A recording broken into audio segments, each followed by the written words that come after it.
ಬನ್ನಿ ಸ್ನೇಹಿತರೆ, ನಮ್ಮ ನಮಸ್ತೆ ಹಿಂದೂಸ್ತಾನ್ ಹಿಂದಿನ ಎಪಿಸೋಡ್ಗೆ ಎಲ್ಲರಿಗೂ ಸ್ವಾಗತ ಸುಸ್ವಾಗತ. ನೋಡಿದ್ವಿ, ಕಲ್ಕತ್ತಾದಲ್ಲಿ ರಾಧಾ ಗೋವಿಂದಕರ್ ಮೆಡಿಕಲ್ ಕಾಲೇಜ್ ಅಂತ, ಆರ್ ಜಿ ಕರ್ ಮೆಡಿಕಲ್ ಕಾಲೇಜ್ ಅಂತ ಭಾಳ ಶಬ್ದ ಮಾಡ್ತಾಯಿದೆ. ಏನು ಅಂತಂದರೆ, ಆರ್ ಜಿ ಕರ್ ಮೆಡಿಕಲ್ ಕಾಲೇಜಲ್ಲಿ ಪೋಸ್ಟ್ ಮೆಡಿಕಲ್ ಕಾಲೇಜು ಹೌದು, ಹಾಸ್ಪಿಟಲ್ ಹೌದು. ಅಲ್ಲಿ ಪೋಸ್ಟ್ ಗ್ರ್ಯಾಜುಯೇಷನ್ ಮಾಡಿರ್ತಕ್ಕಂಥ ಒಂದು ಹುಡುಗಿ, ಆಕೆದು ಗ್ಯಾಂಗ್ ರೇಪ್ ಆಗುತ್ತೆ. ಗ್ಯಾಂಗ್ ರೇಪ್ ಆಗಿಬಿಟ್ಟು ಮರ್ಡರ್ ಆಗುತ್ತೆ. ಇದ್ರ ಬಗ್ಗೆ 2 ಎಪಿಸೋಡ್ ಮಾಡಿದ್ವಿ. ಬನ್ನಿ, ಆಸ್ಪತ್ರೆ ಹೆಡ್ ಬಂದ್ಬಿಟ್ಟು, ಮೆಡಿಕಲ್ ಕಾಲೇಜ್ ಹೆಡ್ ಬಂದ್ಬಿಟ್ಟು ಸಂದೀಪ್ ಘೋಷ್ ಅಂದ್ಬಿಟ್ಟು, ಈಗ ಏನಾಗಿದೆ, 5ನೇ ಬಾರಿ ಮಮತಾ ಬ್ಯಾನರ್ಜಿ ಅಟ್ ಲಾಸ್ಟ್ ಇವಾಗಾದ್ರು ಕಣ್ ತೆರೆದಿದ್ದಾರೆ. ಇಂಡಿ ಬ್ಲ್ಯಾಕಲ್ಲಿ ಸೇರ್ಕೊಂಡಿದ್ದಾರೆ. ಇಂಡಿ ಬ್ಲ್ಯಾಕಲ್ಲಿ ಹೀಗೆ ಅವ್ರು ಏನು ಅಂತಾರೆ, ಹೆಣ್ಣು ಅಂದರೆ ಒಂದು ವೈಭೋಗದ ವಸ್ತು, ಬಾಳೆಹಣ್ಣು ತಿಂದಂಗೆ ತಿಂದ್ಬಿಟ್ಟು ಸಿಪ್ಪೆ ಬಿಸಾಕೋದು, ಆ ಥರ ಟ್ರೀಟ್ಮೆಂಟ್ ಮಾಡೋದು ಅಂದ್ಕೊಂಡ್ಬಿಟ್ಟಿದ್ದಾರೆ. ಈ ಕಾಂಗ್ರೆಸ್ನವರೇ ಅಷ್ಟು, ಕಾಂಗ್ರೆಸ್ಸಿನ ಮನಸ್ಥಿತಿನೇ ಅಷ್ಟು. ಮೈಂಡ್ ಸೆಟ್ ಚೇಂಜ್ ಆಗಬೇಕು ಅಂತ ನರೇಂದ್ರ ಮೋದಿ ಅವರು ಹೇಳ್ತಾರೆ. ನೋಡಿ, ಮೈಂಡ್ ಸೆಟ್ ಚೇಂಜ್ ಆಗಬೇಕು ಅಂತಂದರೆ ಒಂದು ಎಕ್ಸಾಂಪಲ್ ಕೊಡೋದಕ್ಕೆ ಇಷ್ಟಪಡ್ತೀನಿ. ನರೇಂದ್ರ ಮೋದಿಯವರು ಅದಾನಿ ಅವ್ರು ಹೇಳ್ದಂಗೆ ಕೇಳ್ತಾರಂತೆ, ಅಂಬಾನಿ ಹೇಳ್ದಂಗೆ ಕೇಳ್ತಾರಂತೆ, ಟಾಟಾ ಬಿರ್ಲಾಗಳು ಹೇಳ್ದಂಗೆ ಕೇಳ್ತಾರಂತೆ. ಆಯಿತು, ಇದೆಲ್ಲ ಒಂದು ಕಡೆ ಬಿಡೋಣ. ಏನು ಅಂದರೆ ಅವರೆಲ್ಲ ಕಾನೂನು ಚೌಕಟ್ಟಿನಲ್ಲಿ ಕೆಲಸ ಮಾಡ್ತಾಯಿದ್ದಾರೆ, ಟ್ಯಾಕ್ಸ್ಗಳು ಕಟ್ತಾ ಇದ್ದಾರೆ, ಕಂಪ್ನಿ ರೂಲ್ಸ್ಗಳಿವೆ. ಎಲ್ಲ ರೂಲ್ಸ್ಗಳಿಗೂ ಬೈಂಡ್ ಹಾಕ್ಕೊಂಡು ಸಾಕಷ್ಟು ಉದ್ಯೋಗಗಳನ್ನ ಸೃಷ್ಟಿ ಮಾಡಿ ದೇಶದ ಒಳಿತಿಗಾಗಿ, ದೇಶದ ಏಳಿಗೆಗಾಗಿ ಕೆಲಸ ಮಾಡ್ತಾರೆ ಅಂತ ಹೇಳ್ಬೋದು. ಸ್ವಾಮಿ, ಕಾಂಗ್ರೆಸ್ಸಿನ ಅಧ್ಯಕ್ಷರು ಯಾರಿದ್ದಾರೆ ಈಗ, 4th ರಿಚೆಸ್ಟ್ ವುಮೆನ್, ಏನೂ ಕೆಲಸ ಮಾಡಿದ್ರೆ ಇಷ್ಟೊಂದು ದುಡ್ಡು ಎಲ್ಲಿಂದ ಬಂತು? ಒಂದು ಪ್ರಶ್ನೆ ಕೇಳಿಲ್ವಲ್ಲ ನೀವು? 70 ವರ್ಷ ಆಗ್ತಾ ಬಂತು. ನಿಮ್ಮ ಧರ್ಮದ ಬಗ್ಗೆ, ನಿಮ್ಮ ನ್ಯಾಯದ ಬಗ್ಗೆ, ನಿಮ್ಮ ನಡವಳಿಕೆ ಬಗ್ಗೆ ನ್ಯಾಚುರಲ್ ಆಗಿ ಸಂಶಯ ಬರೋದಿಲ್ವಾ? ನೀವು ಎಲ್ಲಿ ಇದು ಮಾಡ್ತಿದ್ದೀರಾ? ಒಂದು ಕಣ್ಣು ಕುರುಡಾಗಿ ಇಟ್ಕೊಂಡ್ಬಿಟ್ಟಿದ್ದಿಲ್ಲ ನೀವು. ಬರೀ ನರೇಂದ್ರ ಮೋದಿ ಮಾತ್ರ ಕಾಣಿಸ್ತಾ ಇದ್ದೀರಾ. ನಿಮ್ಮನ್ನು ಎಷ್ಟರ ಮಟ್ಟಿಗೆ ನಂಬಿಕೆ ಅರ್ಹತೆ ಉಳಿಸ್ಕೊಂಡಿದ್ದೀರಾ ನೀವು ಕೇಳಬೇಕಾಗತ್ತೆ ನಾವು. ಏನು ಅಂತ, ಏನೂ ಕೆಲಸ ಮಾಡದೇ ಇರ್ತಕ್ಕಂಥ ಹೆಂಗಸು, just because she is president of your party, you are not asking any questions. This is dirty politics. ಇದನ್ನೇ ಚರ್ಚಿಲ್ ಅವರು ಹೇಳಿದ್ದು, rogues and rascals will start ruling the country. India ದೇಶಕ್ಕೆ ಸ್ವಾತಂತ್ರ್ಯ ಕೊಡೋದು ಬೇಡ ಅಂತಂದ್ಬಿಟ್ಟು ಇದು ಮಾಡಿದ್ರು. ಅವರೇ ಪ್ರಧಾನಮಂತ್ರಿ ಆಗಿದ್ದರೆ ಕೊಡ್ತಿದ್ರು ಇಲ್ಲ, ಅದು ಬೇರೆ ವಿಷಯ. ಆಟ್ಲಿ ಅವರು ಪ್ರಧಾನಮಂತ್ರಿ ಆಗಿದ್ದರು. ಏನಾಗಿತ್ತು, 33, 35, 40 ಕೋಟಿ ಜನ ಇದ್ವಿ. ನಮ್ಮಲ್ಲಿ ಊಟ ಹಾಕೋದು ಪ್ರಾಬ್ಲಮ್ ಆಯಿತು ಬ್ರಿಟಿಷರಿಗೆ. ದ್ವಿತೀಯ ಮಹಾಯುದ್ಧದಲ್ಲಿ ಗೆದ್ದವನು ಸೋತವನು ಸತ್ತ ಅಂತ ಕನ್ನಡದಲ್ಲಿ ಗಾದೆ ಇದೆ. ಏನಾಗಿದ್ದು, ಗೆದ್ದರು ಅವ್ರು ಸೋತೋಗಿದ್ದರು. ಹಾಗಾಗಿ ಅವರು ಬಿಟ್ಟು ಹೋದ್ರೆ ಸಾಕು ಅನಿಸ್ತಿತ್ತು. ಆ ಟೈಮಲ್ಲಿ ಸ್ವಾತಂತ್ರ್ಯ ಬೇಕು ಅಂತ ನೀವು ಗಲಾಟೆ ಮಾಡ್ತಿದ್ರಿ. ಅದು ಹೇಗೆ ಗಲಾಟೆ ಮಾಡ್ತಿದ್ರಿ ಅದನ್ನು ಇನ್ನು ಮುಂದೆ ಬೇಕಾದಷ್ಟು ಎಪಿಸೋಡ್ಗಳು ಮಾಡ್ತೀವಿ.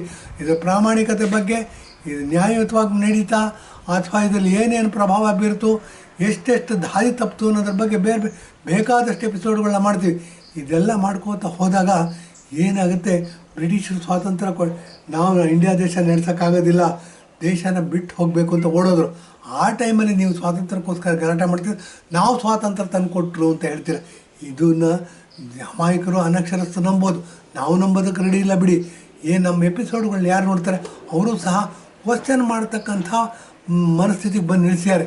ಇಂಥ ಮನಸ್ಥಿತಿಗೆ ಬಂದಿದ್ದಾಗ ಆರ್ ಜಿ ಕರ್ ಮೆಡಿಕಲ್ ಕಾಲೇಜ್ ಬಗ್ಗೆ ಮಾತಾಡ್ತಾ ಇದ್ದೆ. ಆರ್ ಜಿ ಕರ್ ಮೆಡಿಕಲ್ ಕಾಲೇಜಲ್ಲಿ ನೋಡಿ, ಸಂದೀಪ್ ಘೋಷ್ ಅಂದ್ಬಿಟ್ಟು ಮೆಡಿಕಲ್ ಕಾಲೇಜು ಮತ್ತು ಆಸ್ಪತ್ರೆ ಹೆಡ್ ಅಂತೆ, ಆತನ್ನು ಚೇಂಜ್ ಮಾಡಿದಾರಂತೆ. ವಿನೀತ್ ಗೋಯಲ್ ಅಂದ್ಬಿಟ್ಟು ಕಲ್ಕತ್ತಾದ ಪೊಲೀಸ್ ಕಮಿಷನರ್, ಆತನು ಸಹ ಚೇಂಜ್ ಮಾಡಿದಾರಂತೆ. 5ನೇ ಬಾರಿಗೆ ಮಮತಾ ಬ್ಯಾನರ್ಜಿ ಕಂಡುಬಿಟ್ಟು, ಇಂಡಿ ಬ್ಲ್ಯಾಕಲ್ಲಿ ನಾನು ಉದ್ಧಾರ ಆಗೋದಿಲ್ಲ, ಇಂಡಿ ಬ್ಲ್ಯಾಕನ್ನು ಬಿಡುಗಡೆ ಮಾಡಬೇಕು, ಇಂಡಿ ಬ್ಲ್ಯಾಕಿಂದ ದೂರ ಬರಬೇಕು, ಹೇಗಾದರೂ ಆಗಲಿ BJP ಜೊತೆ ಕೈ ಜೋಡಿಸ್ಬೇಕು ಅಂತ ಏನು ಮಾಡ್ಕೊಂಡಿದ್ದಾರೆ ಅವರು, ದೂರ ಮಾಡ್ಕೊಳ್ತಕ್ಕಂಥ ಮೊದಲನೇ ಹೆಜ್ಜೆ ಇಟ್ಟಿದ್ದಾರೆ.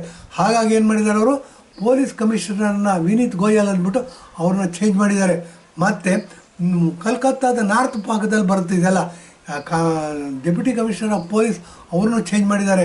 ಹೀಗೆ ಅನೇಕ ಪೊಲೀಸ್ ವ್ಯವಸ್ಥೆಗಳಲ್ಲಿ ಬದಲಾವಣೆ ಮಾಡಿ ಅಟ್ಲೀಸ್ಟ್ ಡ್ಯಾಮೇಜ್ ಕಂಟ್ರೋಲ್ ಮಾಡ್ತಕ್ಕಂಥ ಕ್ರಿಯೆ ಮಾಡಿದ್ದಾರೆ ಹೊರತು ಆಡಳಿತ ಸುಧಾರಣೆ ಮಾಡ್ತಕ್ಕಂಥ ಕೆಲಸ ಅಲ್ಲ ಅಂತ ಹೇಳಬೇಕಾಗತ್ತಿದ್ದು. ಏನು ಅಂತಂದರೆ, ಜಟ್ಟಿ ಬಿದ್ದರೂ ಮೀಸೆ ಮಣ್ಣಾಗಲಿಲ್ಲ ಅಂತ ಹೇಳ್ತೀವಿ. ಏನು ಅಂದರೆ, ಇಡೀ ಪ್ರಪಂಚ ಥೂ ನಾವು ಒಗೆಯೋ ಪ್ರಸಂಗಕ್ಕೆ ಬಂದಾಗ ಈ ಮಮತಾ ಬ್ಯಾನರ್ಜಿ ಇಂಡಿ ಬ್ಲ್ಯಾಕಲ್ಲಿರ್ತಕ್ಕಂಥ ಈಗ ಕಂಡುಬಿಟ್ಬಿಟ್ಟು ಪೊಲೀಸ್ ಕಮಿಷನರ್ನ ಚೇಂಜ್ ಮಾಡಿದ್ದಾರೆ.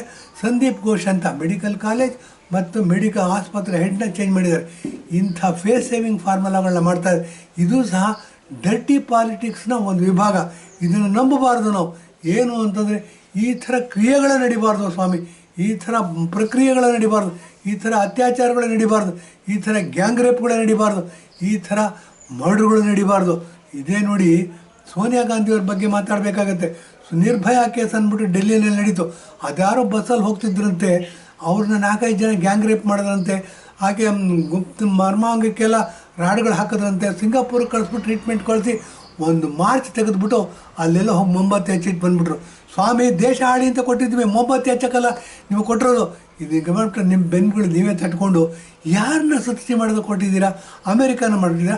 ಅಮೇರಿಕಾನ ಸಂತೃಪ್ತಿ ಮಾಡೋಕ್ಕೆ ಹೊರಟಿದ್ದೀರಾ ಅಂತಂದರೆ ಭಿಕ್ಷಾಪಾತ್ರೆ ಇಟ್ಕೊಂಡು ಹೋಗ್ತೀರಾ ನೀವು. ಭಿಕ್ಷಾಪಾತ್ರೆ ಇಟ್ಕೊಂಡು ಹೋಗಿ 100 ರೂಪಾಯಿ ಸಂಪಾದಿಸ್ತೀರಾ. 100 ರೂಪಾಯಿ ಸಂಪಾದಿಸಿದ್ರೆ 80,000 ರೂಪಾಯಿನ 80 ರೂಪಾಯಿನ ಗುಳುಂ ಸ್ವಾಹ ಮಾಡಿಬಿಡ್ತೀರಾ. 20 ರೂಪಾಯಿನಲ್ಲಿ ಸ್ಟೇಟ್ ಗೌರ್ಮೆಂಟ್ಗೆ 10 ರೂಪಾಯಿ ಕೊಡ್ತೀರಾ, ಸೆಂಟ್ರಲ್ ಗೌರ್ಮೆಂಟ್ಗೆ 10 ರೂಪಾಯಿ ತಗೋತೀರಾ, ಹೈಕಮಾಂಡ್ ಅಥವಾ ರಿಮೋಟ್ ಕಂಟ್ರೋಲ್ 10 ರೂಪಾಯಿ ತಗೋತೀರಾ. ಈ ಥರ ತೊಗೊಂಡು 4th ರಿಚೆಸ್ಟ್ ಮ್ಯಾನ್ ಆಗಿದ್ದೀರಾ ನೀವು. ನಿಮಗೆ ಏನು ಅನ್ಸೋದಿಲ್ವಾ? ಅಟ್ಲೀಸ್ಟ್ ಮಾನವೀಯತೆ ದೃಷ್ಟಿಯಿಂದ ಮನುಷ್ಯನ ಪ್ರಾಣ ದೊಡ್ಡದು, ಮನುಷ್ಯನ ಪ್ರಾಣ ಉಳಿಸ್ಬೇಕು, ಮನುಷ್ಯನ ಪ್ರಾಣಕ್ಕೆ ಬೆಲೆ ಇರಬೇಕು.